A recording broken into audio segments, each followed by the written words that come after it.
And just what really got me interested, like I already liked the crafting and trying to make things, but when I went to that first convention and saw all the other things that people had made, I was just like, oh my gosh, yeah, this is so cool. I love that. And everybody was into it, like just all the, like seeing the contests and all the craftsmanship and the crazy things that people made. I was like, wow, that's awesome. I really love this. So that's my friend Rachel Pearson.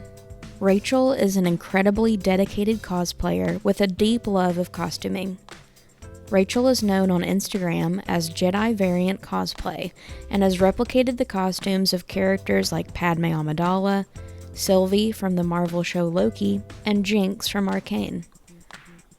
My name is Molly Perry, and I'm a graphic designer at Tennessee Tech University. I know lots of talented, funny, creative people, and on this podcast, we're going to be meeting a lot of them. Without further ado, this is episode 11 of Molly Made Friends. Thank you for joining me. Well, I take it you did the Jinx makeup to save time? yes. Yes, I did. I have the tattoos painted on me as well. Okay. How long does she take to put on? So, well, this is the first time that I have tried to paint the tattoos by myself. Oh, okay. Madison, my sister, has helped me most of the other times because she's been around. So I'm like, hey, I need your help because I cannot reach myself to paint. Yeah. Today she was asleep, so I tried to paint most of them myself. Get with the program, right? So I painted most of them that I could reach by myself, and then when she did wake up, I made her finish up. But the ones that I could reach, and again, I had never done it myself before, so I was a little bit slow. But it took me like an hour to paint just the cloud tattoos all over my arms and stomach and stuff. And then I'd probably say the face makeup takes a similar amount of time just because I'm not super skilled with makeup. Well, I say that, and then I look at some of the stuff and I'm like, okay, that's actually all right. But I think you're great, yeah. Thank you. But I don't know what I'm doing with makeup most of the time, so I'm just experimenting. And so I've done Jinx makeup probably at least 4 times now, so I'm starting to get kind of what I like to do figured out. Yeah. So it's going a little bit faster, I think, now that I'm starting to figure some stuff out. But that's cool. And I like that I caught you on your way to a cosplay event because you're just so in it now. Yes. When did you start Jedi Variant cosplay? Yeah, I think I can't remember when I started my actual account. But it was right after I did an Ahsoka cosplay, my first version of an Ahsoka cosplay. Which looking back on, I'm like, man, that looks terrible. But no way. We all grow, so better than anything I could do. But after I had made that Ahsoka, I think it was around 2020 after stuff had kind of lifted back up, because I remember it was for a Halloween trunk or treat I helped with at Roan State Community College, and it was actually an indoor one because of weather, but I wore that cosplay, and that was like some of my first pictures on my Instagram is from having the pictures that I took at that trunk or treat event with that Ahsoka. But I mostly started my account as really just kind of a personal scrapbook. Yeah. Like, I'm not necessarily trying to like become internet famous or anything. I don't really care about that. Hey, but you never know. But it's really just, I like looking back at how much I've grown on my skills and just kind of a little personal like time capsule scrapbook for myself of all the different things. Well, every time I see what you're posting, I'm just like, Rachel did it again. There's Rachel. Guys, this is my friend Rachel Pearson, and I'm very excited for you to meet her. And I would like you to introduce yourself. Just give us a little tidbit of info. All right. So like she said, Rachel Pearson. I love cosplay. I'm a big nerd, and I enjoy all things cosplay, making costumes, dressing up, going to conventions. That's kind of like my second job, even though I don't make any money from it. It's like I have a little double life. During the day, I'm a school psychologist for the school system, public school system here, and then at home, sitting there crafting a little sewing goblin on the couch. So that's awesome. Yep, that's me. That's so cool. Like, I love being a nerd because I feel like people who aren't really into things, or people who don't have that thing that they can just really escape in, how do they do it? Mm-hmm. Maybe that's like dads in football. Everybody's got their thing. Yeah, but for me, I mean, the amount of effort and world building that goes into some of these, you know, like really famous things like Star Wars and Marvel, it's so fun to explore. Yeah. And the fact that you're making costumes from, you know, these films and shows, like, I don't know. It's just very impressive. You're a very impressive person. Well, thank you. Just want you to know that. Thank you. Speaking of Ahsoka, in high school, because we went to high school together,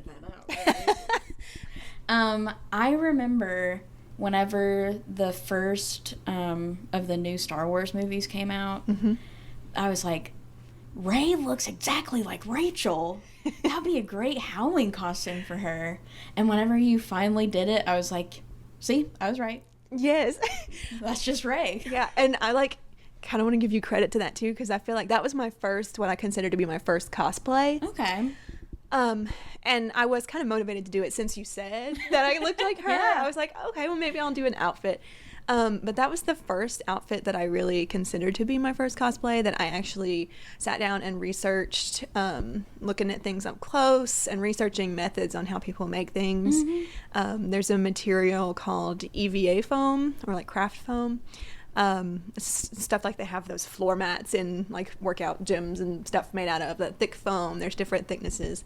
And when I was working on my Rey cosplay, I made her staff, and I learned the first thing, and I don't even think I knew the term cosplay at that point, but I was starting to get into researching, finding out materials that people were using. People use this foam to make props and like build up layers, and they make it look like all kinds of different materials by how they weather it and do all kinds of crazy things. So I feel like Rey was really my kind of introduction into cosplay. Yeah. I know for a lot of people, cosplaying is really about like the community, like going out to conventions, hanging out with other people who are into what you're into. But it almost sounds like you got into it from a crafting aspect. Yeah, I think the crafting thing is what really got me into it. What did you find it relatively easy to get into, or is it kind of an expensive thing? Or is it kind of like, well, now I just bought this tool, and now I kind of want to buy this tool so I can do this stuff? Yeah, all of the above. It's definitely an expensive hobby. There are ways to be more affordable with things, like a big part. So I'm learning to sew, and well, I've been working on it for a while, but I think sewing was kind of the first. I mean, sewing and a little bit of prop making was like the first kind of things I did with cosplay. With Rey, I sewed a few things. But with Rey, it wasn't 100% handmade. I thrifted some clothes and like upcycled pieces. So like some ways that some people will save money, since fabric is so expensive, like going to thrift stores and buying old sheets to use as fabric, that kind of stuff. I do that all the time. I love to go to the thrift store section of that. That's smart. Yeah, I love going through the like bedding section of a thrift store and just looking at all the cool different fabrics and trying to think, oh, I could probably use this, or I could use this. So I definitely have too much in my house. There's not enough room to store it all. But yeah, it definitely can be expensive. And with all the tools and things, like I got my sewing machine, which wasn't terrible. I got that as a Christmas present from my parents a while back. After I'd kind of started on the Rey and everything like that, they realized that was something I was into, so they got me a little sewing machine to start off. And since then, I have gotten another machine called a serger to help more professionally finished edges. I have a 3D printer for doing prop printing and little accessories and things like that. Trying to think what else. I just get random things that I think of for every project. So if I try to keep like a cost breakdown of how much a certain cosplay cost, it's a little tricky, because I'm like, well, I bought this tool. It wasn't just for this, but it was kind of. So it gets tricky. But like I bought like a Dremel or a heat gun, or just a bunch of random. I bought like a rivet tool from Lowe's the other day to really work on the wings for my most recent outfit, and putting rivets in there, which you should have seen me try to do. I had to like bear my entire weight down because I have no upper body strength to put these rivets in the wings. But yeah, it's just a random assortment of things that I have that I keep collecting. Yeah, so I mean, do you have like a dedicated room in your house? I do. Yeah, I kind of took over it without asking. So just the way it kind of worked out. So where I currently live, I'm in a house with my sister, and we both lived together while we were at college. And then she moved out for a little while. She started doing teaching at a school back home in Roane County. And so she was at Harriman High School for a little bit. I didn't know that. Yeah. And so she taught there for a little bit. And just conveniently, when she moved out, my brother took her place because he moved up to Tech at the same time. So then he lived with me for a little bit. So when my sister was with me first, we had this little third room in our house that's kind of small. And we shared it kind of like a getting ready room type thing. We had little makeup vanities on either side. Not that we either did a whole lot of stuff with makeup, but just to keep all our things in there that didn't all fit in our bedroom. So we'd have a little third space that was shared. And so when she moved out and my brother moved in, I was like, do you want any of this space? Do you want to put because he's a gamer. I was like, do you want to put your gaming stuff in there? But he wanted to keep everything to his bedroom. So I was like, well, if you don't need the space. Yeah. So I was like, well, if you don't need it, I might just like take over if that's okay. And he's like, yeah, that's fine. Well, now my sister's moved back. And so I have the whole room still. I've given her a little corner. 1 foot by 1 foot Yeah, square. pretty much. But I have so much stuff in that room that it has just become my little crafting space. Yeah. I feel like you probably come from a very creative family because I feel like, well, I've seen how your mom has gotten involved with cosplay too, which I think is really cool. And then Madison is a photographer. And then you were always artsy in school. So yeah, some of my earlier costumes before I really considered them to be cosplay, just like a Halloween costume that I made, I would have help from family members with that. Like before I knew how to sew, I have a great aunt that lives here in Cookeville, and one of my Halloween costumes is Catwoman, and she helped me make the Catwoman mask. She sewed it for me. Yeah. We went and like picked out the fabric together, and I feel kind of bad now thinking, I'm just said, hey, make me this mask, please, because I don't know how to do it. But she helped me with that back then. And then my grandpa also, he's very crafty with woodworking and just all kinds of, he's got a good mind for crafting and putting stuff together. So he was a good resource too anytime I would need something or try to conceptualize how to do something. Like my raised staff, I said, I need to find some PVC pipe. And he said, come on, let's go to the barn. I've got some out there. So, but he's helped me with a lot of stuff too. And then, my mom is very supportive. So kind of going back to my first convention, I felt a little bit, not really embarrassed, but kind of weird asking to go to that one because I liked costuming. And I was like, well, do you think we could go to this event and wear a costume and go? And it was just, didn't really know how to describe what it was because we'd never done something like that before. Felt a little bit weird. But then, she was supportive. She was like, yeah, sure, we'll go. So she went with me. But then just like me seeing all those amazing costumes, she saw them all too and was like, okay, this is cool. Yeah. And so she got all into it, and she likes to dress up now some too. She doesn't do as much crafting on her own, but she will put some stuff together by buying some pieces that look similar, or she wears some of my older ones that I don't wear as much anymore. But she's really gotten into it. And then Madison taking the pictures. She's gotten a little bit more into cosplay photography more recently. And she's made her own little Instagram account for photography. And so she's trying to get that started a little bit more about doing some paid shoots at conventions and things like that. So it's awesome. Yeah. That's cool. Do you think that you would have pursued cosplay more if you didn't have that family support? Probably not. Yeah. They have been so supportive, and I feel like if I didn't have that, like I said about feeling kind of weird about it, I think it would have been something that I wouldn't have felt as comfortable trying out, because it is kind of weird, but it's cool at the same time. Yeah. Going out and dressing up in weird outfits, and yeah. I've from my experience, I've noticed, not you're not shy in the way that I'm talking about. I've noticed that a lot of cosplay friends that I have are typically pretty shy in most settings. And once they're in cosplay, like, they really shine. They come to life. And there with that group of people that really gets them. Yeah. And I think that's really neat. I may just mask it well. I am very shy, but I think so. Yeah, conventions, I feel like in cosplay, my confidence is definitely boosted. Yeah. For multiple reasons. I mean, people enjoy whatever I make, and so at conventions you're always having people coming up and saying, oh, that looks awesome, or can I get a picture with you? And that's always fun and a confidence boost. And just sometimes just dressing as the different characters, like when I'm dressed as Jinx.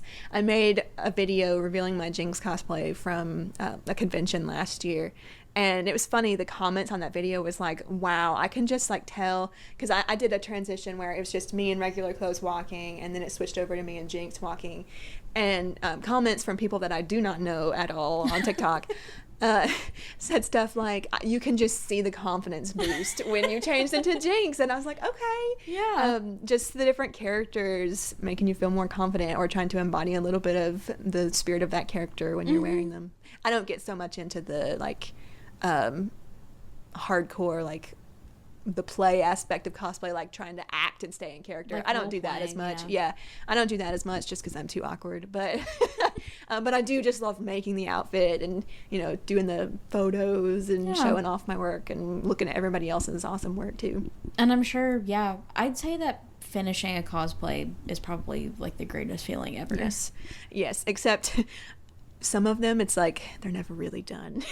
I feel that, yeah. I get them done enough to wear them out, and then I'm like, well, there's these things that I need to update, and there's a couple things that I want to finish, and they may or may not ever get done, but but yeah, so I do get them at least done enough to where I will feel comfortable wearing them out. But yeah. What's your favorite to wear? Well, it's as far as comfort goes, because some of them are uncomfortable. Like, I like to wear Jinx, but the wig is very heavy and gives me a big headache. The one that's probably most comfortable is my Padme picnic dress, the yellow dress. It's not too bad to wear. It does get a little hot, and some of the elastic like cinches into my arm some, but it's not bad to wear, and so I like wearing that one around, and it's nice to just have the big flowy skirt and feel pretty. Yes. And feel like Pepe. Yes. Mobility is always interesting at the conventions, no matter what costume. Just watching out for escalators and having to pull skirts up, or Jinx's wig, or I don't have any cosplays that are super massive, but some people do, and just seeing them try to walk through a hall blows my mind. Yes. The worst that I have probably in relation to like big cosplays, it's Jinx, because I have her shark gun that I carry, and it's big, and so I'll have to like maneuver through the crowd with that, holding it either like above my head or in front of me. So do you ever have those moments where you have to do something and your hands are full, and you'll just turn to your mom or Madison like, hold this. Yes. So hold this shark gun for me. Yeah. So in the cosplay community, we call those people our handlers.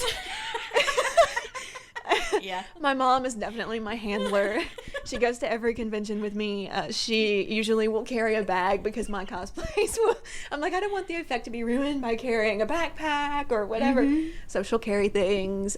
She'll keep up with my phone and take pictures for me. But yeah, your manager, cosplay handlers. Yes, your PR person. Yep.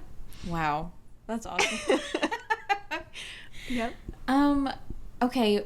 Like you said, like you felt like a little bit awkward, like going to a convention for the first time.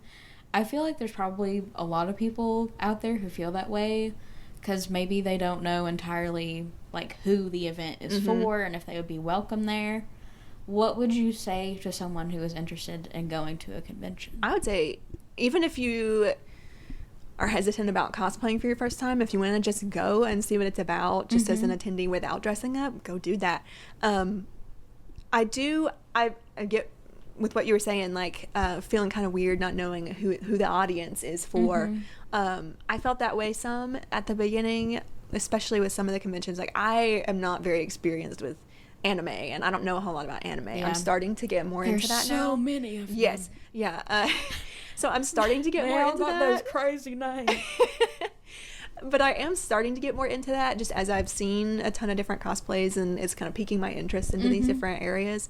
So some conventions do seem like they're more geared towards anime, and so I felt like, oh, I don't know if I should go to that one because I don't have an anime cosplay, or, but it doesn't matter. Like, you go to a convention that is more centered on anime and you see a Mandalorian there. Like, everybody's there just showing off anything they want. There's always going to be a Mandalorian there. Yes. So I'd say just go check it out. If you have a friend you want to go with, friends always make it more fun. But then you'll also meet people too. I've met so many people through conventions and social media that I'm still kind of getting to the level of having a bunch of like actual friends that I will go out and hang out with. Like, I'm still meeting people and getting to know people. Hanging out after the con. Yeah. So I'm more like my mom and my sister. We go to the convention. I might see some of those people, but I'm still working on getting to the level of, being close friends with some of the other people. There. Yeah. But I do see, like, so many of the groups, they meet people, they're so welcoming. Like, even the giant convention that I go to, Dragon Con, there's Facebook groups for newcomers. There's, because it's huge, they have a newbie group, and people in there are like, well, I'm coming by myself, and it's my first time, but everybody in there's like, well, I'll hang out with you, like, come see me. Like, everybody's so welcoming and friendly in the community, so it's awesome. That's cool. I do have a question from the audience. Cool. Wise Art and Designs, a faithful listener to the podcast, Cassie Wise, and a past guest, actually, asks, what's your favorite thing about cosplaying? I think my favorite thing is, since I'm more on the craft side of really enjoying that, I just like the challenge of looking at a character, an outfit, and trying to figure out how to make it. It's like a puzzle. Yeah. That's really my favorite thing. And also just I'm trying to think of the word here. Lost the word, but just how many different things are included. It's not just one type of craft. Like, there's so many different aspects that you can do, like with sewing or with prop making, or there's so many different things. And I always feel like when I was growing up in high school and stuff, I like to draw, I like to paint, but I don't know, I like to do a little bit of everything. I would crochet, I would knit, I would draw, paint, just random other kinds of crafts, sculpt stuff with clay, and I never felt like I got expert level in any of those, but I liked trying everything. And so with cosplay, I can try all kinds of things and incorporate all kinds of different things into my outfits with the clay, or with 3D printing, or with painting, and all kinds of different stuff. So I think that's really my favorite thing. It's just getting to incorporate all kinds of things and the ability to always be able to just learn something new. Man, I've always been jealous of creatives like you because I feel like I stick to my medium and that's it.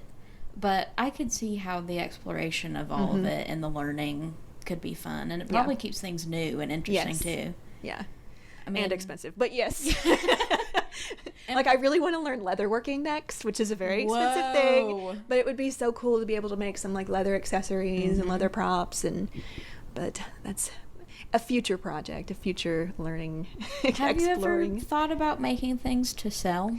So, some, but I feel like for me, that would take away my enjoyment from it too much. I just do it for me. Like, I've had people ask me, like strangers online, to commission pieces. Like, they see something that I did and they're like, hey, would you sell that? Or would you make me one?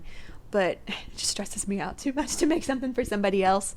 And a little bit of the, like, expectations for myself being really high too. Like, when I make an outfit, I'm like, well, the inside doesn't really look that good, and I don't think it'd really be up to standard to sell. And, like, it looks good on the outside, but it might actually fall apart if people didn't know how to treat it just right.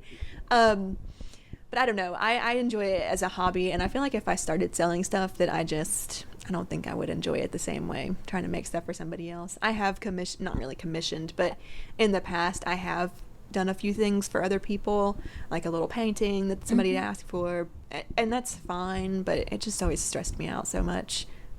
That's my neighbor jumping around, if you heard that, listeners. My neighbor is a 6-year-old boy named Miguel, and he likes to run and jump and scream.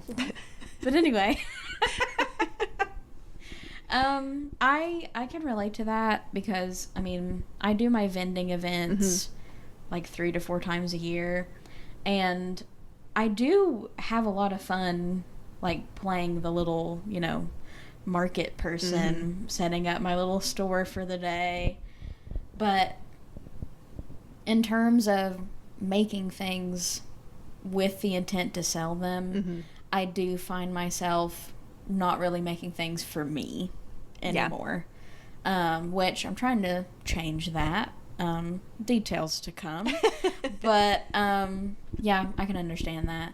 I will say, though, I could envision you having, like, a little Etsy store for, like, your little leather goods that you make. Yeah. I was talking to somebody recently, so this is just with, again, how nice the community is. When we were at Dragon Con this past Labor Day weekend, my mom and I stayed at a hotel that was a little bit further away just to save some money. So we rode the MARTA train in every day. I bet that was weird. Yeah, so we've done it before and never had any bad experiences. This year we had some interesting ones, but and I won't get into that. But Atlanta is wild. Yes, very much. So we had some interesting experiences this time, but there was one that was really nice. There was a man and his son, and he saw my outfit. I was dressed in my Scarlet Scarab cosplay, and he was asking me about the neck piece that I had made, and he was trying to see what it was made of, which I made out of pretty much totally EVA foam, that foam stuff I was talking about earlier. So he was talking to me about it, and I said something about how I had seen that the real one for the movie, I think, had been made out of leather. I had seen some behind-the-scenes stuff, and I said, I think that'd be really cool to get into leatherworking and learn that. And he said, well, I actually do leather. And then we went into this whole thing. Our train ride was like 30 minutes, and he talked to us while we were waiting on the train and when we got on the train about leatherworking, showed us stuff that he did, like gave us some little tips and tricks. I was like, this is awesome. That's cool. So it was nice listening to him talk about that, and he did talk about how a good way to get into it and learn the techniques, and while you're working on perfecting some of your smaller techniques, is to do some little things like making hair clips or little pouches and selling those, just as you're working on all the little small techniques before you do a big project. It might help you pay for other that things too. That too. Leather is expensive. Is that something that, how would you source leather? Where do you get that? Yeah, they have it at craft stores, like Hobby Lobby has some leather. Yeah. I've never tried buying it there, so I don't know, like, quality stuff. Is it real? Or is it like leather? I'm not entirely sure. I think it's real. Okay. And then there's also leather stores. Oh, I forget what it's called. There's a big leather store that has, like, several locations. I think there's one in Nashville and probably one in Knoxville. Not close, but I forget what they're called. But they have a whole bunch of leather stuff and tools, and people usually say if you're wanting stuff to start with them. But you can also get, if you wanted to save money, I think they have, like, scraps and things that you could buy, smaller scrap pieces, if you're just wanting to get in and trying to learn some of those techniques before you get a whole big old piece of leather.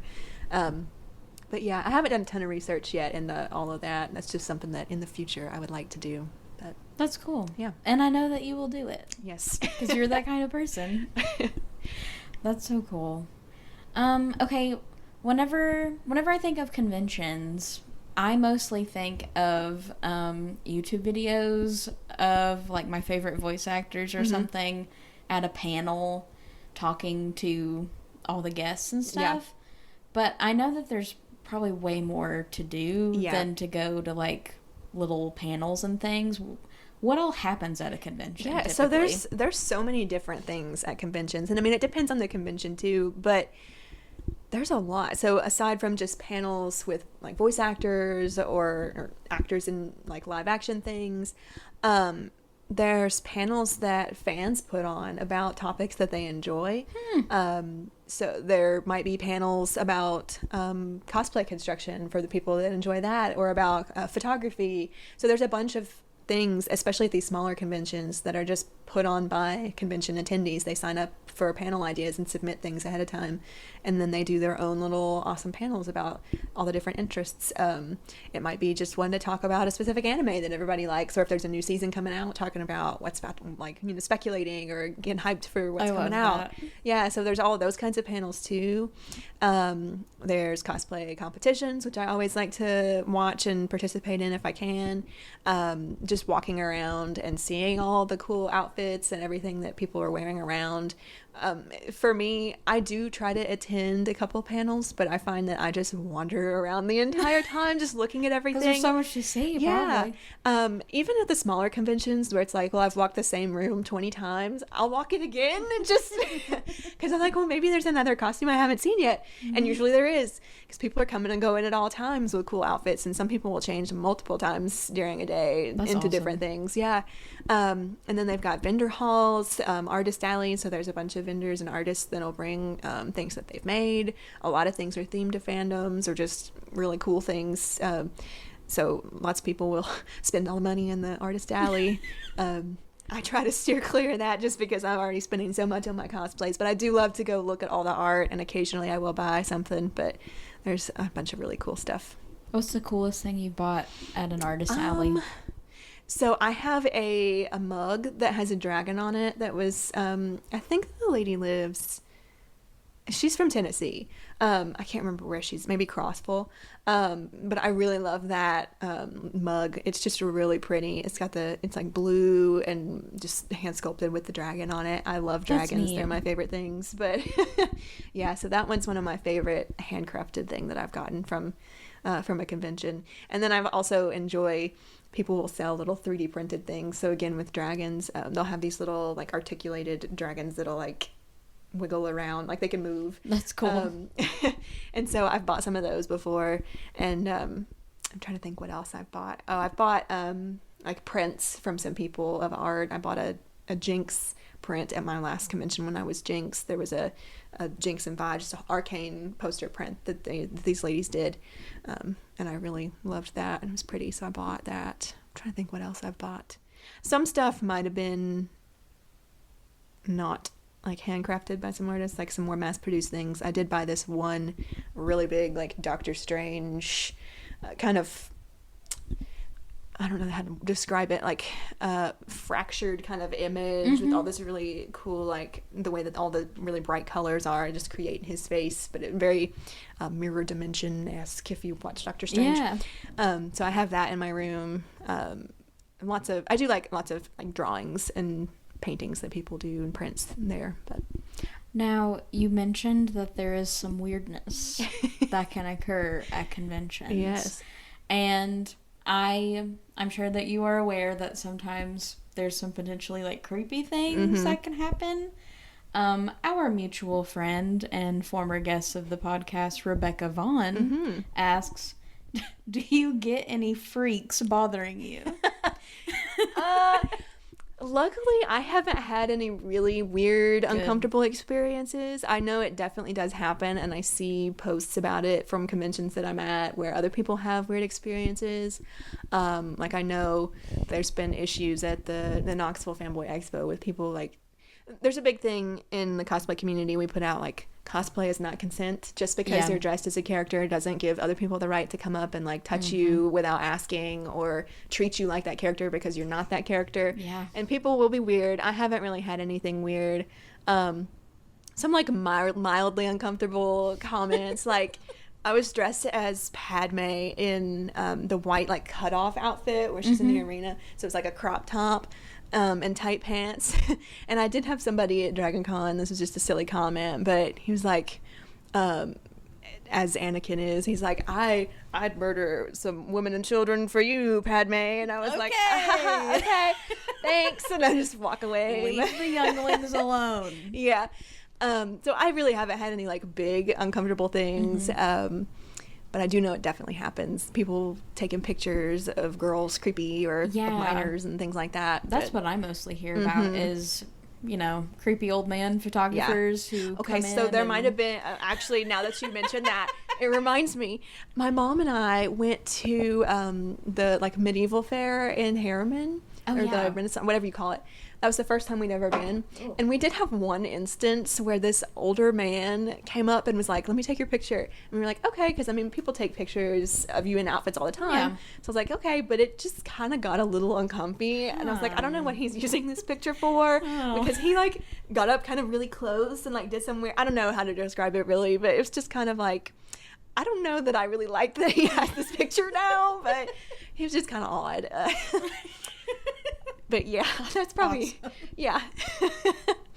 Yeah. Like, but what is the photography community like? Because it feels like, I don't know. I mean, I know that there's photographers who pretty much specialize in that exclusively. Yeah.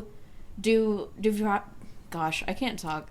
Do photographers just like kind of come up to you at conventions and say, hey, you know, this is what I do in my free time? Or do they offer to like schedule like photo shoots with you? Yeah. Like, how does it work? So sometimes photographers will go around at conventions and just take pictures of cosplayers in the hallways, and they might have a business card and they're like, hey, like check it out, I'll post them here, and then that kind of gets their name out there. Yeah. And they might get some business from that later. A lot of photographers, like the ones that I've worked with, they will already have photo shoots booked for a convention. They'll open up forms ahead of time, and people will reserve all their slots for the convention weekend.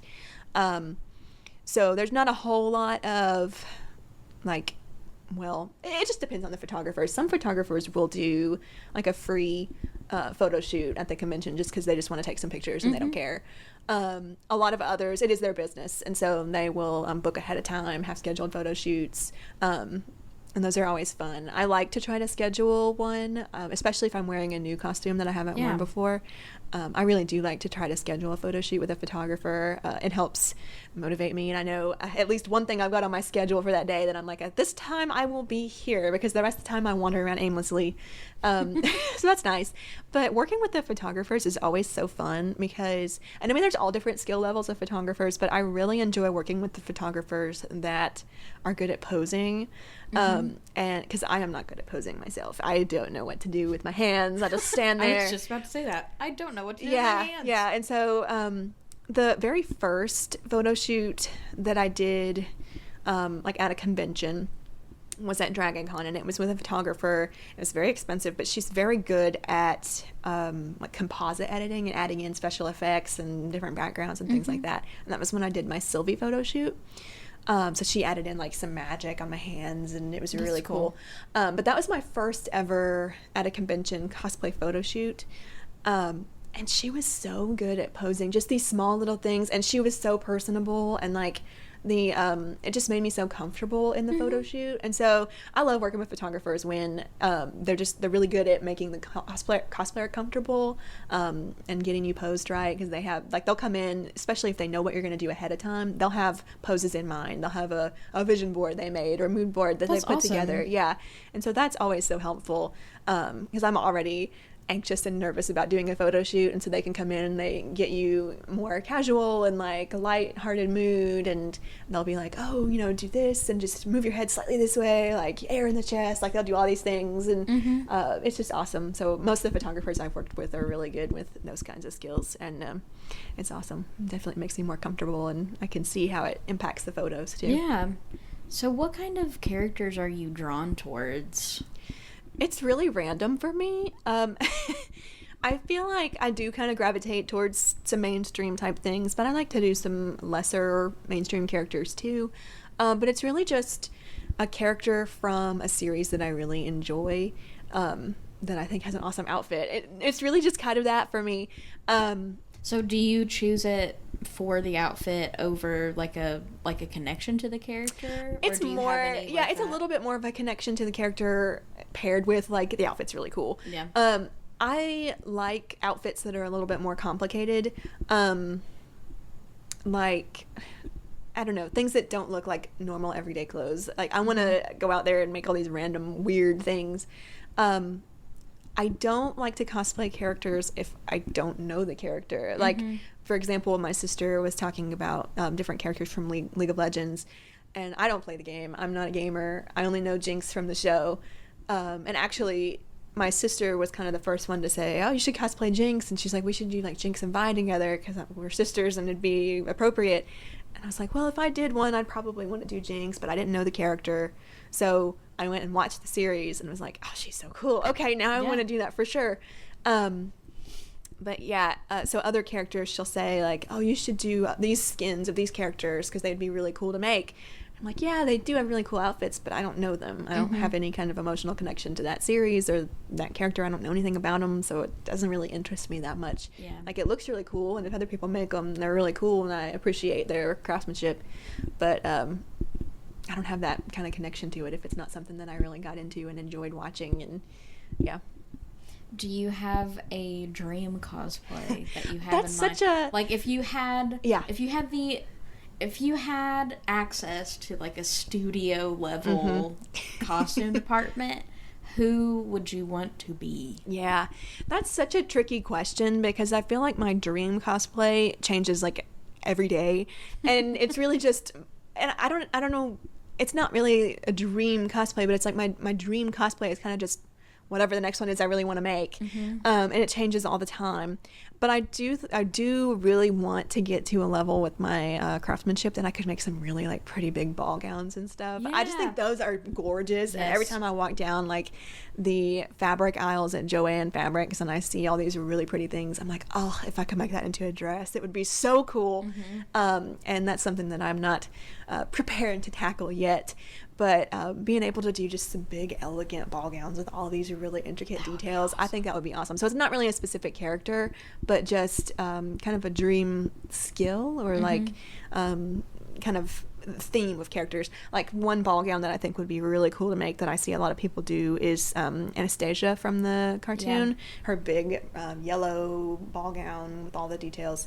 I see a lot of those, and I think they're so pretty. So stuff like that, I'd really like to get to make sometime. That'd be so cool.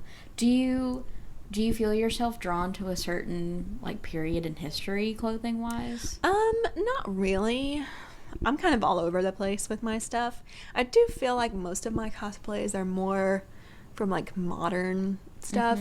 I see some cosplayers that do really awesome historical things, or like they'll take a character from a modern series and put it as it would be in historical periods, and I think that's so cool.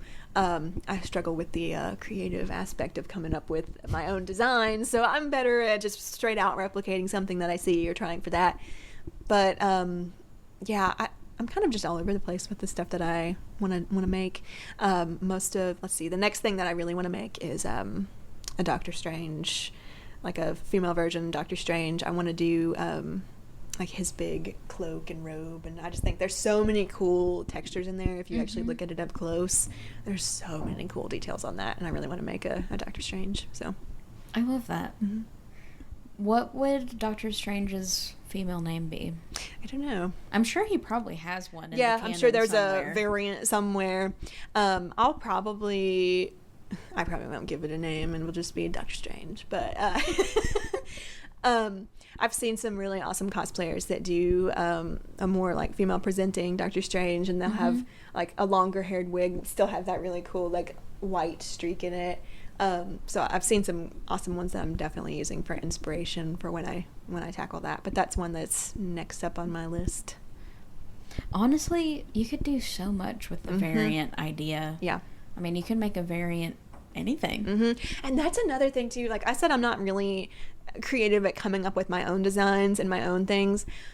There's so many mashups that people do or like meme cosplays that people do, and I'm like, people are so creative, and that is another thing I love. Like going to DragonCon, there's just so many like little cult things about DragonCon that people will do. Like I could talk about that one forever, but because that's a huge event, right? Yeah, I think there's like 70,000 people that were at it this time. That's even bigger than I thought. Yeah, but then also we laugh about it. My mom and I were like, it's huge, but it wouldn't fill UT Stadium because it's like 100,000. So if you put it in that perspective, sports still win. Yeah, but like 70,000 people in Atlanta. That's the biggest one I've ever gone to. But I just love. It's different. I mean, I love the small conventions too, but there's just like DragonCon is its own unique thing, and it's very fan led. It's not corporate. at all. Good. It's very fan led, so sometimes they don't get as many big name celebrities and things because it's just like they don't reach out and try to wave around. Yeah, they don't reach out to celebrities and try to get them. Celebrities have to apply to come. Oh wow. And so one that I went, like they did have some of the Hobbits there this year. They had one of the brothers from Supernatural. I don't know if you watch Supernatural. So I went to one of the panels for... Did they have the voice actors for Baldur's Gate 3? I think so. There was a reunion for Baldur's Gate, so they had a bunch of people. I love them so much. Yeah. So they got a bunch of bigger people this time, but...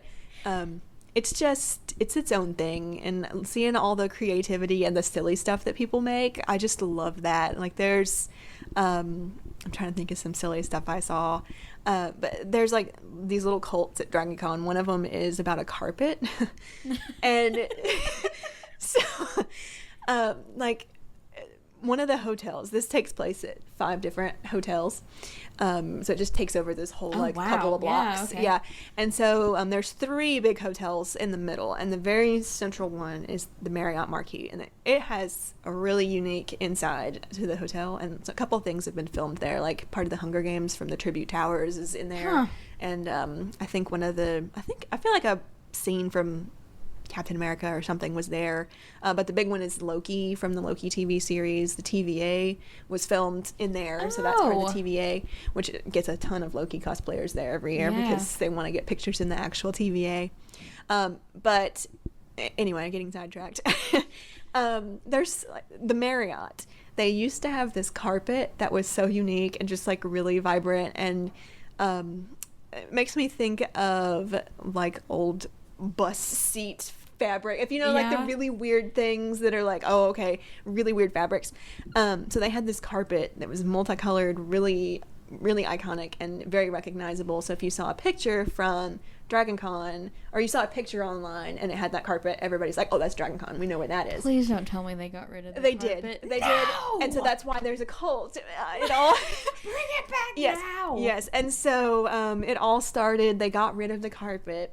Well, I think what really got it kind of started was that, and this is just from me doing research into the nerdy groups and reading about it, but I think what got it started really was why they still had the carpet. Like one of the last years they still had it. They had somebody cosplay as like the little green army men toys. But they used the Marriott carpet. So they blended in with the carpet because they had the same design on their outfits. But shortly after that, they got rid of the carpet. And when they were getting rid of it and tearing it out and throwing it in dumpsters, people from Dragon Con knew, and they went and saved bits of the carpet. So that's being sold online. Like, they pulled that carpet out of the dumpster. So every year at Dragon Con, there's a little section of the Marriott where they will put out old carpet squares and make it into a little hallway. But there's so many things that will be made out of that Marriott carpet fabric now. And so it's just like, you'll see Deadpool Marriott carpet. You'll see the inflatable T-Rex in the Marriott carpet. There's a whole bunch of inflatable T-Rex. That's its own cult as well. But like, I love that. Yeah. It's just so funny. All the little things. I just love it. That's awesome. That's so sweet. Yeah.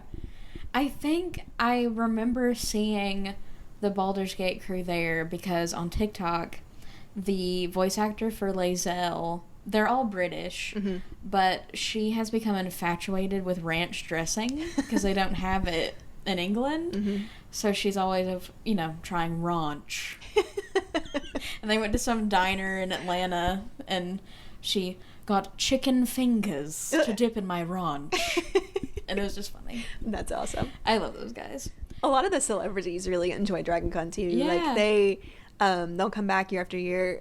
Last year, what's his name? Elijah Wood, Frodo. I love him to death. He was there last year. And he's a big nerd. Yeah, he was there last year. He came back this year because he loved it. But some of the celebrities, like at Dragon Con, they'll just be wandering around looking at stuff. So you might run into them in the wild, like, oh, there's someone, like, there they go. I've never done any of the meet and greets. That's another thing you can do at conventions is we were talking about that earlier, the different things. You can do like meet and greets or take pictures and get autographs and all that kind of thing with celebrities.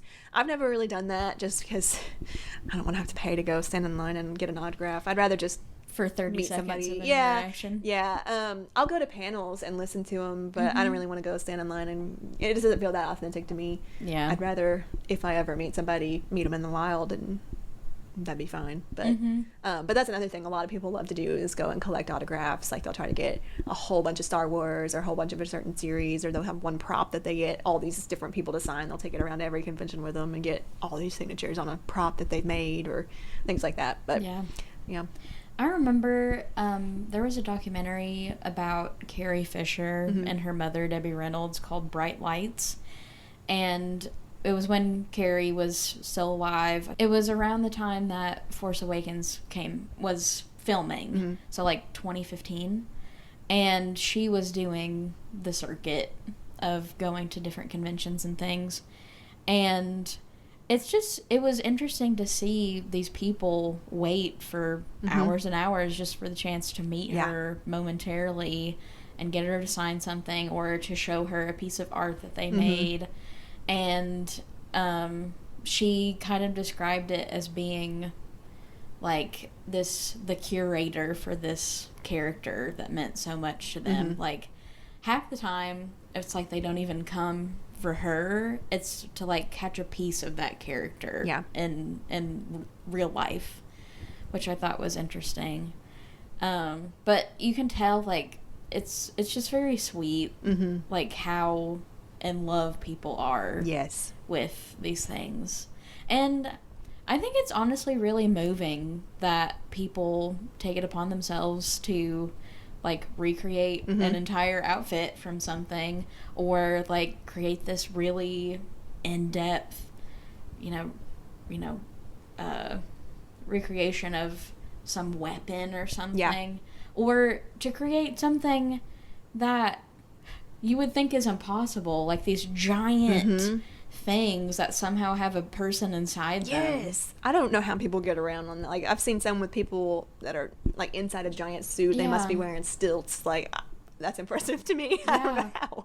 I would die immediately. I'd get inside, and then I'd fall over on my face, and then you couldn't get me out, and then I'd be dead. Have you ever seen a cosplay where you were just in awe? Like, you could not believe what you were saying? What's something that like you think about like all the time? I can't think of one in particular, but there are so many, and usually the ones that I get really I actually know there is one that I know of.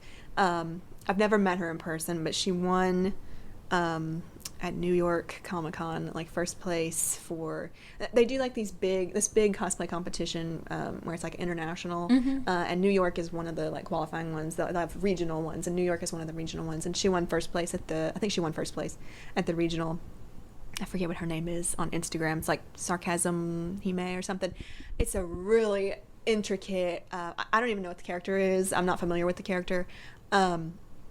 So much embroidery and beadwork, and like it's so beautiful, and I just like zooming in on her pictures on Instagram and looking at that. And really, I actually have a project before Doctor Strange that I'm going to work on that has some beading that I'm going to be able to be a little bit more creative with and try to do a little bit on my own with interpreting and how I want to do it. But just looking at all of her beading and the embroidery, and it just blows me away every time, and there's always something new, and I go and look at it, and I try to watch videos of how she does it. I'm like, how is that made from nothing to start with? How did you just come up with that? That's amazing. I mean, sometimes I see cosplayers and they're not quote unquote professional. Says who? The stuff that they're making is insane. And this is something that they're making in their free time adjacent to their jobs. And they're putting so much time and effort into it. It's just really impressive to me. I feel like if I ever went to a convention in cosplay, which I have considered before, I would want to do something where I already kind of look like the character. Yeah, a lot of people like that, Because I feel like it kind of does some of the work for me. Have you ever felt that way? A little bit. like, obviously Ray was my first one, and I wanted to do that kind of because you said you and other people thought that I kind of favored her, so that always is nice. Well, Sylvie too. See, I didn't think that going into it, but then everybody says you look so much like her, and I'm like, really? I wouldn't have thought that, and so that's kind of interesting too. And I don't know if it's just with all the components together, it helps, but a lot of people have told me that I look a lot like her, and I didn't think that going into it, so that was kind of interesting. I don't necessarily I don't necessarily pick mine based on thinking that I'll look like the character, mostly because I feel like that's hard to look at a character and think, yeah, that's me. Like, That's me. Like, if somebody else notices it and says it, then if it was somebody I really liked, then maybe. But for me, it's more just the character and the outfit, rather than whether I look like them physically or not. I'd probably be a pretty legit Velma Dinkley.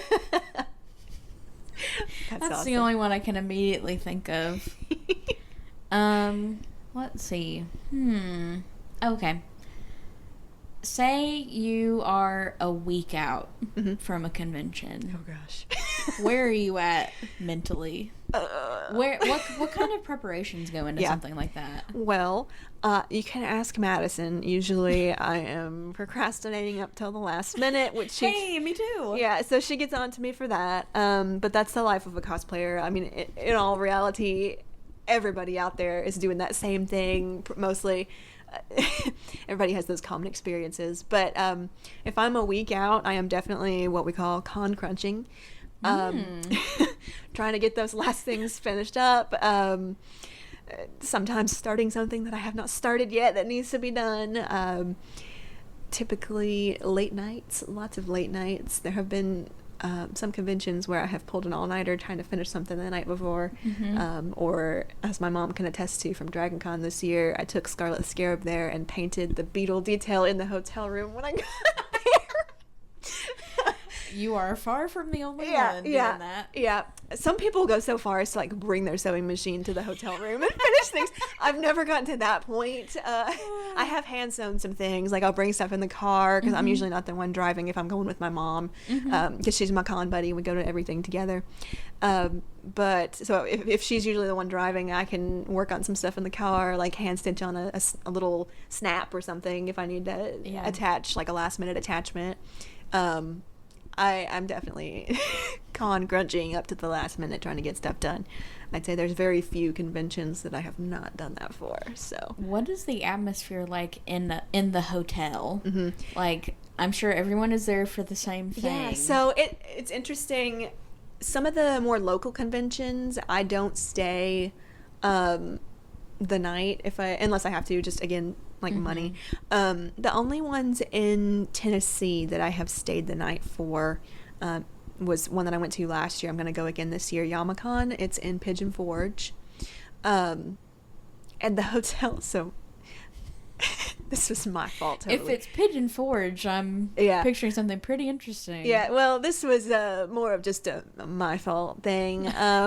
So we didn't stay at the hotel there were definitely other cosplayers in the hotel that we were in, but we were trying to be affordable, so we picked this like a little motel thing. We got there and there were bed bugs, and we said no. Awesome. No. So we had to quickly move over to another one, and I was like, there were reviews that were bad. I should have listened. Cosplay with bed bug variant. Yeah. It was not good. This was on purpose, guys. Yeah. Madison got some bites. I did not have any bites. No. Because it was a situation where we were like, is that bed bugs or is it just a bug? But then we found more and we said, yeah, we're leaving. If you have to ask, the answer is yes. And it was not a good hotel anyway. Like, the reviews were not that good. I shouldn't have booked it. But we were able to move next door to a hotel that was like exponentially nicer. And we were like, it was so nice. We said, okay, we will use this one forever now because it was so good. But I haven't really stayed in like a big hotel with a bunch of cosplayers around at like any of the other local conventions because I usually go down for the day and then come home. The only one that I've really stayed at overnight was Dragon Con, or earlier this year, my mom and I went to Chicago for a convention. Oh, wow. So we stayed there overnight. But at Dragon Con, like I said, we stay a little bit farther out just to save some money, but we are not the only ones doing that. There's a lot of people that take the MARTA in, so even staying 30 minutes away, there were other cosplayers in our hotel. And so we haven't really gotten that experience of Dragon Con specifically, like a big host hotel where it's just a party all night and it's loud. I think some of the other conventions are like that too. Like they'll have late night parties and things. I am not much on the party scene. I wouldn't either. I love sleep too much. Yeah, and I'm too introverted for that. I'll go to a party, but I want to leave like 2 minutes in. So, yeah, and usually by that point in the night, I am tired of being in my outfits and I want to change out of them. I love seeing cosplayers like partially out of costume. Yeah. I always think it's like funny. Wig glue on their forehead. Yes, that was me after they sweat their makeup off. That was me after Yamacon this past year. I wore Jinx there, and I had the wig, and we were on the way home, and I took the wig off, and there was a line from where, because I'm wearing like pale makeup on my face, but where the wig was had like rubbed it off, and I had this nice line. We stopped for ice cream, and my mom has no shame in getting out in cosplay. I'm still too introverted to, like, if it's not a cosplay place, I don't want to be in cosplay there. It's just my social anxiety. And so she's like, it's fine. And so she was wearing whatever outfit she put together, and she's like, I'm just gonna go out in this place and go order ice cream at this place that's 30 minutes away from the convention, and nobody's gonna know what's going on. She has the confidence for that. I do not. I was like, I'm gonna sit in the car. I'm already halfway out of my outfit. I look freaky. But there's so much opportunity for memes by doing that. So I made a video recently where I did a photo shoot as Jinx in Nashville, and I had to stop and get gas, and I was just like, oh my gosh, and I felt so awkward. But people in the comments were like, but I would have loved to see Jinx in the wild, like getting gas. That is so funny. Down there at the Shell station. Yeah, exactly. So I mean, I'm still working on the confidence to not care. But yeah. Just Jinx driving a car. I know. I always wonder how much people can see me through my car, because my windows are slightly tinted, so I don't know how much they can see. But I've got like the big blue hair, and I got pink contacts in, and they're just like, oh my gosh. Even when I was Ahsoka a while back, like I got the weird headpiece that I had made that's like silicone looking or something. Yeah. Everybody's like, what's that? What she got growing out of her head? Especially if I had like the orange body paint. I am orange. Okay, whenever you have body paint on, does it get on everything? Yeah, it depends on the paint that you use. The kind that I use for Jinx, which I'm wearing now, it's like a hybrid alcohol-based paint, so it doesn't sweat off as bad. What most people use just for like accessibility is a brand called Maron, and it's water-based. It's a pretty standard. Lots of people use it. I am just too paranoid that I'm gonna sweat it off, especially at conventions over the summer. I sweat a lot. And I don't really want to risk that. In heat like this. Yeah. And for like Ahsoka, I try to find ways to get around having to paint my entire body, like trying to put a tinted like stocking type thing for arms so that I don't have to paint my arms, and so I'm only painting maybe my face or my hands, and it does get messy. Some people are so good at their paint that they can get it to stay on, and they're able to, like, if they're wearing this, which I guess this sounds gross, but like they'll wear their cosplay, and if they're going to cosplay the same character the next day, they don't want to redo it, and they like powder it down real good, and they can sleep in it and wear it again the next day. Yeah. Which I guess if you get real hot and sweaty and gross, would not recommend. But lots of people have perfected their techniques to keep it from rubbing off. The alcohol paint that I use, I like. It's a lot more expensive. But just as a comfort standpoint of me not worrying that it's going to sweat off as easy, I like it. And I don't have to use it too much for my like body. Like the only ones that I have body paint for so far with my cosplays are Ahsoka, my Barriss cosplay from Clone Wars, which that one's just my hands and face, because everything else is like a long sleeve black outfit, which is so hot. Thank God. Yeah. So Ahsoka, Barriss, and then I've got just the tattoos that I have to paint on for Jinx. Which the first time I did them, I actually did use the water-based paint that a lot of other people use, which was fine. They really lasted okay, but kind of where my clothes were rubbing against them in some places, it rubbed off. It still does a little bit with the alcohol paint too, but not as bad. But yeah, I love seeing people's like techniques to learn online, like how to seal the paint properly and how to try to keep it lasting as long as you can. It's difficult.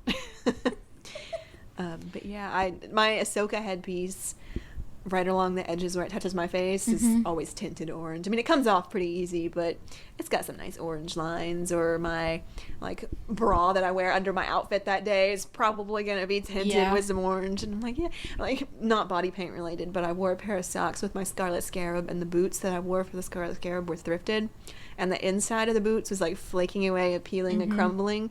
And I knew that ahead of time, but I wore a pair of white socks, and when I took my feet out of the boots at the end of the day, my socks were solid black, where all of that stuff had rubbed off.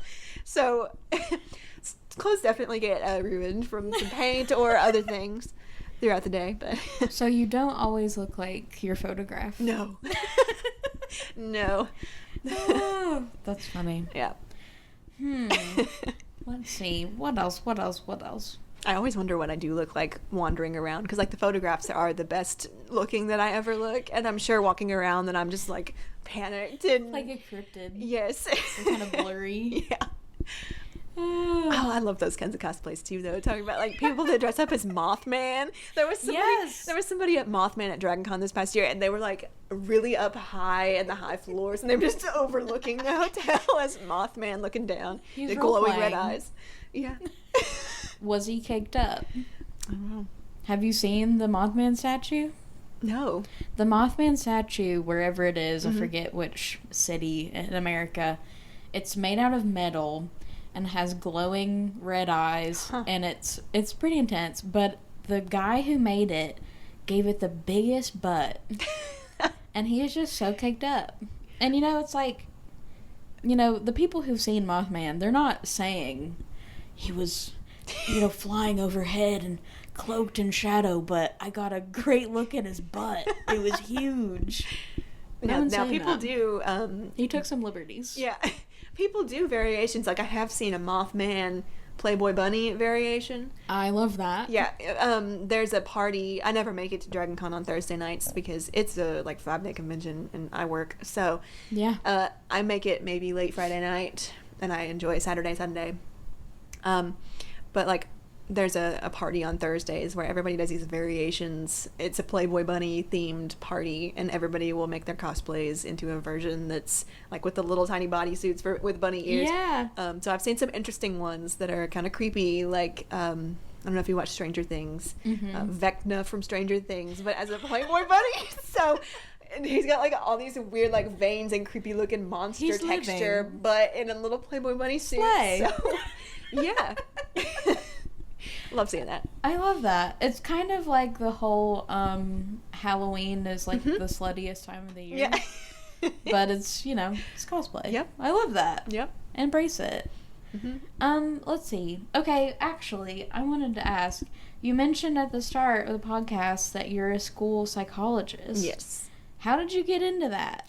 Because I was thinking about the last time that I saw you before the podcast, because I was talking to Rebecca the other day, and we helped you with a psychology class assignment. Yeah.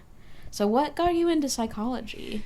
So I just kind of fell into it, kind of. Okay. So in high school, and like many people, I did not know what I wanted to do. I had absolutely no clue. So I started at community college to get those gen ed things out of the way. And it was free. Yes, that too. Woo. And so while I was there, I took a bunch of different things. I really enjoyed a couple different classes where I was like, maybe I want to do something with biology, because I really enjoyed my biology professor and stuff, which I think it was more like the professor was just engaging. Like biology and biology lab, I really liked that. I was like, maybe I want to do something with biology. I didn't have the same experience in high school with biology, and I was like, well, this is different. I actually really like this. And so I was like, maybe this. I liked art. I took some art classes. I took some music classes. None of that was really what I thought I wanted to do for my career. And I took a psychology class while I was there, just like Psych 101 or whatever the basic psych class is that everybody has to have. And the professor, it was very eccentric. He was like, by the end of this class, a lot of you will change your major to psychology. Was it Dr. York? No, this was, shoot, I can't even remember his name now. A very interesting guy, though. Like, he would lay on the floor and pretend to be a crying baby with things. Like, he was good. What was his name? But anyway, and so he was like, by the end of this class, a lot of you will change your major to psychology. And I did, and it was partially that class. I also had helped out when I was in high school with the, like, more restricted, like, special education class when I had a free period. It wasn't my choice. I was placed in there, and I was like, I don't know what this is going to be like, but I actually really enjoyed helping in that class. Yeah. Working with some of the more severe mentally handicapped students. And so I really enjoyed that. And so that paired with his class, I was like, maybe something in psychology. But it also really helped that my mom is an academic advisor. And so she has a lot of insight into the different careers. I did not know that school psychology was a thing. Yeah. I didn't know about that career because I didn't know that either. Yeah. I had never interacted with a school psychologist. And even if you did, it's really short-lived, and you probably wouldn't have really remembered. Like, you got tested real quick, and then you wouldn't really know what was going on when you're a little kid. And so my mom was like, well, you are so, like, detail oriented. I like data. Yeah. I'm a data person. Writing reports is my thing. And I knew I didn't want to do counseling because, I don't know, that just stresses me out too much to be, and I know you're not controlling somebody's future, but it feels like that some. And I never know what to say to people when people tell me things. Like, if somebody opens up to something sad, I'm just like, oh, okay. Like, I don't know what to say. They're there. Yeah, I'm terrible at that. Madison's great at knowing what to say for people, but I just struggle with that. I didn't want to do counseling. I felt like it was so, like, it's one-on-one with somebody, and I would feel so responsible. But something that I really liked about school psychology was that everything is a team decision. And so a school psychologist, for people who don't know, because a lot of people think it means school counselor, and it's different. A school psychologist does testing to see if kids might qualify for, like, special education in the school system. Okay. So my entire day is attending support team meetings where we bring in parents and we talk to teachers. If there's concerns about a kid, it can come from the home or from the school. If we have concerns about a kid with academics or some social stuff or whatever that's impacting them at school, we might refer them to me for special education testing. So I'll do a whole bunch of different testing with them, do observations in the classroom, a bunch of different things. And so compiling a report with all the data that I collect, all the scores, all the whatever, and then putting together a big, like, the last one I wrote the other day was like 44 pages long, report about the kid. We'll go back to a meeting. I have to read through my entire report, go over everything, explain all my scores, and decide. The team talks about the scores, and we say whether or not they meet criteria for eligibility in Tennessee. There's all these different categories that somebody can meet for special education. And so, but everything is, like, I present the data, and then we talk about it as a team. So it's not just me saying, like, yes or no, or, like, making the final decision about what happens. So I liked that everything's that team aspect, and we talk about everything as a team. And in the county that I'm in, because I work in Putnam County Schools, we have 8 school psychologists, I think, in the county. Because there's thousands and thousands of kids well, here. we need more psychologists. Yeah.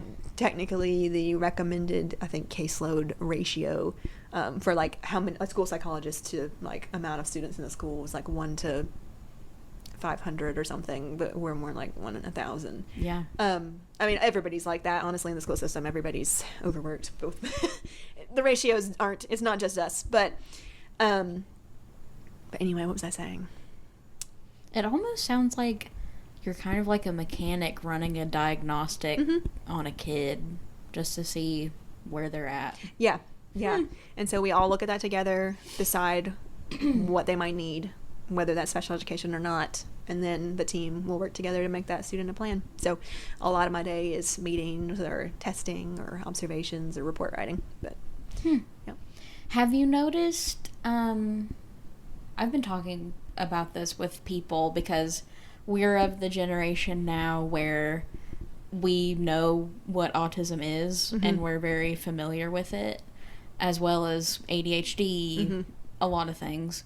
Are you seeing parents more aware of that as well? Yeah, it seems like we kind of talk about this, just me and my coworkers a lot. Like, it seems like, and I don't know that it's really on the rise, but it seems like every kid comes in with like an autism or an ADHD diagnosis nowadays. Yeah. It's like everybody, or parents are pushing for us to look at that for their kid and things like that. Whereas like used to, and I mean, you still get it to where a parent might not want to even consider that, and they don't want to see that. But it does seem like the end of the world. Or yeah, something. Yeah. But it definitely does seem like it's a lot more common now, and lots of people talk about it. Like, I'd say several evaluations. I do a lot of like autism evaluations, or we can't diagnose ADHD. That has to be from medical, but we. That's interesting. Yeah. But we can still do screeners and stuff that show what we see, and people can take that to doctor if they want to follow up with that. We don't like technically diagnose anything medically. Like, autism is a medical diagnosis. We don't diagnose that medically, but we can make somebody eligible with autism in the school system with an educational diagnosis, for lack of better terms.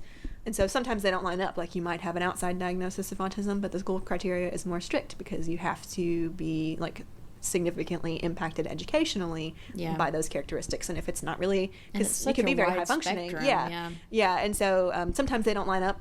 But yeah. Do you get kids where you can honestly say like it's really just, maybe they're like kind of like too smart, they're not being challenged enough, so gifted technically falls under special education, because we're saying that like the general education curriculum is not meeting your needs, and so some kids they're just not engaged enough. Yeah, and so that can lead to like behavior problems, or it can lead to them even performing poorly because they're just not engaged. They don't they need more stimulation. So that's actually considered part of under special education is gifted. So we do see like it's a broad range. Special education isn't just kids who are like low with reading, or people see it as the lowest of the low is special education, but it's a very broad range. Yeah.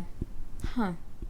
Do you ever get like parents that are confused about that? Yes. Where they find it almost like insulting. Yeah, especially because things have changed a lot since maybe those parents have been in school, and just the perception is that special education is like what you think of as the lowest of the low, or like but the my very child severe. Is gifted. Yeah, and so there are definitely parents that, and we try to explain in meetings more what that looks like, and I don't know how to say it the most appropriate way, but like it's special education's kind of, I don't know, like it's not a bad thing. No. And people think that it is. Some parents think that it is. Just meeting a need. And it's really not that uncommon. I mean, it's a certain percentage. Like, you don't want your entire population to be in special education because then there's something else going on.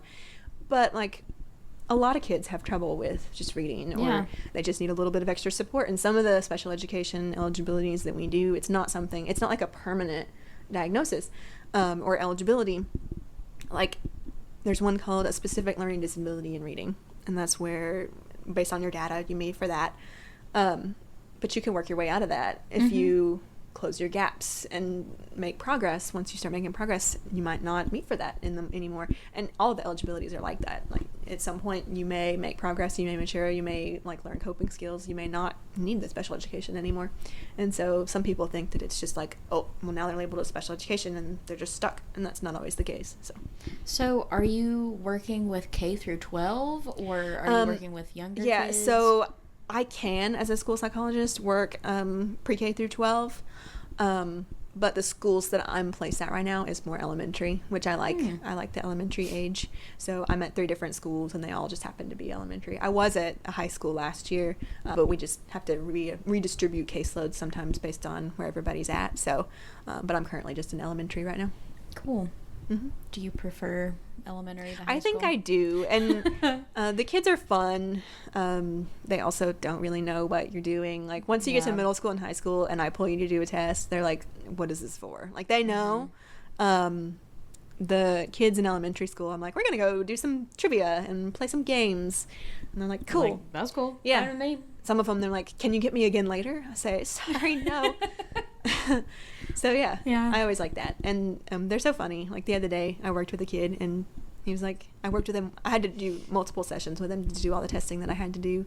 So I pulled him one day, and then I went and pulled him another day, and on the second day he was like, were you sick? And I was like, no, I wasn't sick. He's like, well, where have you been? Because he didn't pull me again. I was like, oh, this is not a regular thing.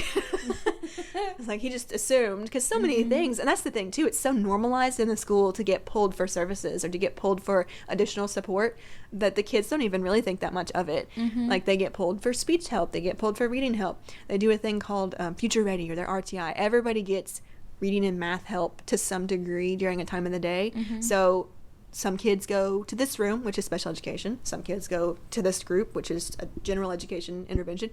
All the kids go somewhere, and so they're not like singled out as going to get some kind of help. Yeah. So they don't think anything of it when they get pulled. They're just like, oh, this is just another person working with me. So. Yeah. Have you run into any obstacles with like ESL students? Because it does get tricky. We don't come from a community that has this much of a Spanish-speaking population. Is there like a special thing for that? Well, they do get, there's some services that you can get to work on, like if you're struggling still with the English language. But it does get tricky when we do evaluations because we have to rule out, like, is their struggle just because they don't understand the language yet, or is it something else? So you just have to really work collaboratively with everybody else in the school to try to like tease those things out and figure out if it's language or if it's not language or those kinds of things. And then definite barriers with certain languages that are hard to find interpreters for when you have to work with parents that may not speak certain language or speak English. Because we have access to interpreters for some standard languages, but there's a lot of dialects that are more difficult and specific. Oh, yeah. Wow. And so it gets really tricky sometimes when there's not really an interpreter for a certain language trying to figure out what to do there. That's interesting. That's fascinating. Wow. I want to learn more about the community that exists here because, I mean, we're surrounded by people who have immigrated. Cookville's very diverse. Yeah, from so many different places. I'm always like, how did you find Cookville? Yeah, why here? Yeah. I mean, apparently there's a really large Korean population, too. Didn't know that. Yeah. I mean, I know, like, getting new students in our schools, if a student comes in from another state that has been receiving special education in another state, then we have to look and, like, see if they meet with Tennessee and stuff. But it's like, I get so many that come across my desk of, like, here's one from Colorado, here's one from California, here's one from... And I'm like, how did you get here? Yeah. How Tennessee? Why How settle here? Yeah. And, like, it's not, like, a very big city. I mean, I didn't even know that Cookville existed, really, until I was probably, like, in 8th grade. Yeah. And I live here, man. I was born and raised here. It always feels funny, just with work and cosplay. Like, my coworkers know, some of my coworkers, like the other school psychologists, know about my hobby. Some other people don't. I mean, I don't just, like, say, I dress up as characters at night. Like, you know, that... So it's always funny when I get talking to people at work that I don't know as well, or we're getting to know them, staff at a school that I work at, and they're like, oh, what did you do this weekend? And I'm like, well, I dressed up as the character in Atlanta, like, you know, with a bunch of people. I'm a superhero on the weekends. Yeah. It's whatever. Yep. And then, like, I would love to translate that over into obviously much more low-key, but, like, dressing up at Halloween when the kids do that at school, which, I don't know, my coworkers don't really do that as much. The teachers that are at the school will dress up some. They don't always dress up, like, on Halloween. It's sometimes, like, certain days around Halloween. I don't know. They're strict about when they let them dress up. But, yeah. But I'm like, man, that'd be fun. Like, if I could find something that's school appropriate that I can wear that's not out there. I asked one of my coworkers when I was first starting out, I was like, so do you, like, dress up when your school does Halloween? And she said, no, just because, I mean, Do you experience joy or fun? Because she was like, well, we have to do meetings with parents. We got to look professional. And, I just don't really do that. I was like, well, I get that, but like I'll wear elf ears and it'll be okay. Wear a witch's hat. Yeah. Do something. Yeah. That's sad. I bet the kids would love your Scarlet Scarab. Yeah. Because there's so much to it. You can open up the wings and they'd freak out. Do they call you Miss Rachel? See, I was laughing about this the other day actually with Madison and with some other people. I was like, I'm actually bad at introducing myself when I work with a kid. And I guess I'm trying to keep stuff so casual. I'll go and pull them from class because the teachers... That lady came to see me again. Like, the teachers know what I'm getting them for because we already had a meeting and referred for testing. So, like, they know who I am. They know it's not just some random person coming to pull a kid. So I'll come into a classroom and I'm like, hey, can I have so-and-so? And so they say, hey, you're going to go with Miss Rachel. They might say that. Or the teacher's just like, yeah, just go get them. And so I go over there and I'm like, hey, you're going to come work with me for a little bit. And then sometimes I realize I never told them my name. I never introduced myself. We just went, I'm working on that. Because it's just like, we're just going to go play some games for a little bit. And they're like, okay. And they'll never ask either. But yeah. So I'm working on that. But yeah, I guess Miss Rachel would be what most would call me when it does come up. Yeah. That's funny. Yeah. And in my career, my last name is very appropriate to being Pearson because that's like all the testing companies. Oh yeah, Pearson everything. Learning. Yeah, so everyone's like, oh, are you like the tests? Yeah. So it's very appropriate since I do testing that my last name is fitting for that. Before we go, I have one last question from the audience. Instagram user Kate Makes Crochet asks, who is a character that you've cosplayed that's most relatable to you? Most relatable. Let me think. So, are you secretly a senator that got her PhD at the age of 18? I would love to say that I relate to Padme a lot because she's so cool. I love Padme. Yeah. But I am definitely not as well-spoken as her. Okay, actually though, I've been sitting here thinking you're great at this. Oh, well, thank you. You don't stutter like me. Oh, I hate talking. You speak clearly. You enunciate well. Well, thank you. You got it. Thank you. I'm trying to think. Maybe I feel like there's aspects in every character that I relate to a little bit. I don't know that one really speaks to me as being like, I really, really am this character, or at least not yet that I found. Let's see. My first, maybe Ahsoka. I feel like there were some traits from Ahsoka that I just kind of vibed with. Yeah. And I don't even know, like I'm terrible at going deep with things, but yeah, I feel like there were some traits with Ahsoka with just, I don't know, just a lot of things that related to Ahsoka that I feel like I meshed with. Were you watching Clone Wars whenever it came out, or did you watch it later? No, I went back and watched it later.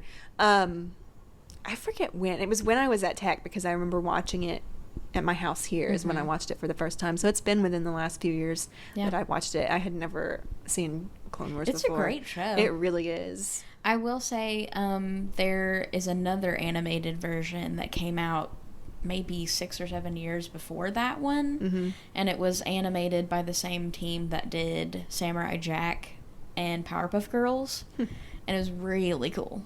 I'll have to check that out. I haven't watched that one. Yeah. I think it was like a limited thing. It was like a 1 season thing, but it was neat. But I remember that one. Well, you have done an 11 cosplay. Yeah. Do you ever go up to people and say, you are like Papa? No. I have not. So I haven't actually worn that one out anywhere except for photos. And that was just one that, it wasn't even something that I really made or intended to put together. But you were like, hey, wait. Yeah. Well, actually, how that one came about, it was all stuff from my closet or from Madison's closet or from her boyfriend's closet. I think it was his big shirt that I was wearing like a jacket. The way that one came about was actually that I was trying out something with my hair in some curlers to see if I could use my natural hair for a Scarlet Scarab or not. And I quickly decided, no, I cannot. I will be using a wig. But when I was trying that out, my sister was like, you kind of look like 11 from when she's got her longer curly hair. And she's like, do you want to do some pictures while you have your hair curly? And I was like, okay, let's do that. So we tried to throw something together from our closets that resembled 11 and put that together. Luckily, we had a box of Eggo waffles in the freezer, so I got to go eat a waffle while we took pictures, which, like, that's awesome. The best of both worlds. That's so cool. Yep. So, okay, you're going to the Space Bar tonight. Yes. For a photo op, but after that, what's your next cosplay event? My next event is going to be YamaCon in Pigeon Forge, and I think it's the first weekend in December. Okay. So that'll be my next big one. I think that's the last thing I've got for this year. And then it'll jump into all the stuff for next year. But I am participating in their contest. Oh, that's one thing we didn't talk about. The contests. I love doing the contests. Yeah. And it's not that I want to win. It's a nice challenge. And it boosts. It's a good way that I'm working on some of my social skills. Like, I'm very shy, very stage fright. I absolutely hate being in front of people, and so having to, like, forcing myself to do the competition when I have to go walk out on stage in front of a bunch of people and just be like, look at me. That's awesome. I'm working on that, and it's working on those skills that I feel like I'm weak at. But I will be doing that at YamaCon this year. They opened up their applications for the contest a week or so ago, and you have to submit your entry. And conventions are all different. Some of them you just sign up when you get there. Some of them you have to sign up ahead of time. So this one I signed up ahead of time, got approved to participate because they can only take so many people. But for this one, it is much more craftsmanship based, which I like. So they will do what's called prejudging. Mm-hmm. So when you get to the convention, you're wearing your outfit that you're going to compete in, and you have a specific time slot where you go into a room with the 3 judges, or however many judges they have, and they'll look up your costume up close, talk to you about it, ask you about how you built it. You do have to have usually a certain percentage that you made yourself, like 70% handmade, for a lot of the contests since they're craftsmanship based. And so they'll look at stuff up close, talk to you about it, do whatever kind of scoring they have. It's really fun. And then you get to just kind of relax a little bit for the actual walking across the stage part. You get to just show it off for a little bit. And then they'll pick their winners. And I like what YamaCon does too, because they do what I kind of describe them as, like, superlative style awards, like at high school, where they're like, best dressed, or, you know, things like that. They come up with their own silly awards to give out where they want to recognize something that you did you may not necessarily have placed, but they want to recognize part of your cosplay. So last year, it was like the first award I had won in a cosplay contest was at YamaCon last year, and it was one of their superlative style ones, and they called it, like, they come up with the names on the spot when they award them to you. So they named it, like, the Big Bite Award, because I had my giant fish bones prop, and so they were, like, recognizing the prop and stuff like that. So I like that they like to highlight a whole bunch of people.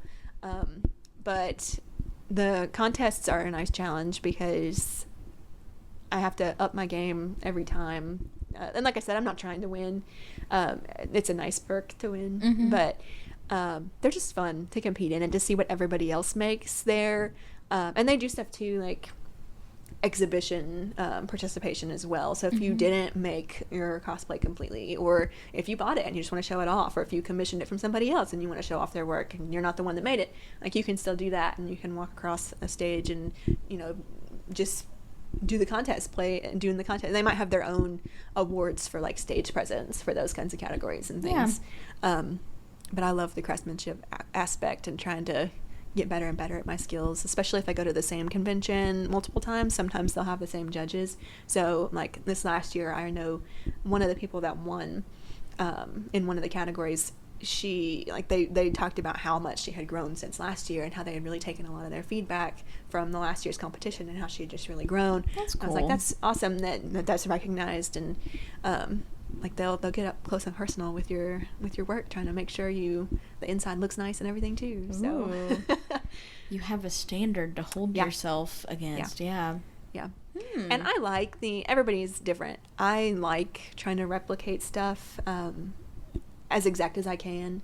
Some people like doing more original characters or original designs, and that's awesome. I just really enjoy looking at something and trying to get it as accurate to the source material as I can. I just like that challenge. But that's neat. Yeah. So, how about you plug your Insta? Yes. Where people can find you. And like you said, you're going to be at YamaCon in December. Are you planning on showing off any new characters? So I don't think there will be anything new at YamaCon. I am working on something new. But I think for YamaCon, I'm going to tweak and work on a few things for my Scarlet Scarab. That's what I'm competing in, is my Scarlet Scarab cosplay. The wings are awesome. Yeah, so I want to fix a few things that I noticed from where I wore it this most recently that I want to mess with, or finish a few things that I didn't get done with before the convention in Atlanta. So I'm going to be working on a couple of minor upgrades and things to Scarlet Scarab for the contest. And then my next project before Doctor Strange that I want to do all the embroidery and beadwork that I mentioned is it's a Ty Lee from Avatar. Yay! Yeah, but it's based on, I forget her name. There's I think Hannah Alexander artwork, I think is the Instagram. Does all these amazing original designs of characters that are so cool. I love her style. And so there's one that's really intricate and cool of Ty Lee, and I just really am in the mood to sit down and do some embroidery and beadwork. That's awesome. And so, yeah, so I'm going to have a little bit more freedom to be a little creative with that and how I want to interpret her original design, because it's just like one drawing that I'm going off of that she's done. And so I've seen a lot of people that have cosplayed her designs before. She's got a lot of people that do it because her designs are so cool. But yeah, so I'm excited to try that. And I'm not sure when I'm going to have that one by. I'm hoping that I might have that one for, I usually go to a convention in Chattanooga called Con-Nooga. I think it's usually around like February. So if I can get it by then, I'll wear it then. But That's no cool. promises to that, because that'd be quick. Can you do a cartwheel? No. Dang. But I have been, I'm like in my house going, I should work on some stretches because I am not stretchy.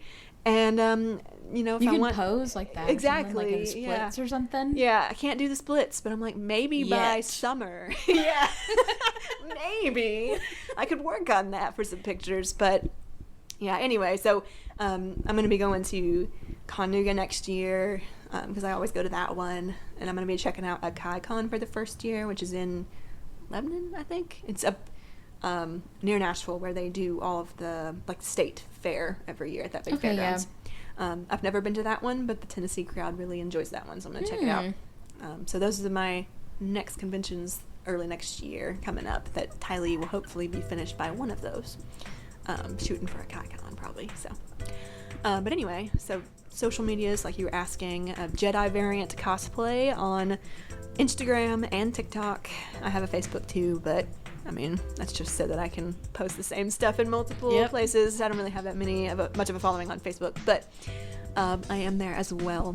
I like to make, most of my content goes to the same, I'll post on the same places. So if I make a TikTok, it will also be posted to Instagram, so you won't miss it if you're only on one. But yeah, TikTok and Instagram are my main profiles, main presences. Well, thank you so much for coming on. Yeah, this was fun. It was nice to catch up and see what you've been up to. Yeah. You're a very impressive person, Rachel. Well, thank you. And we love you. Aw. Godspeed. Yes. Godspeed, cosplay warrior. Yes. But yeah, thanks for hanging out. Yeah, absolutely. Bye. Bye.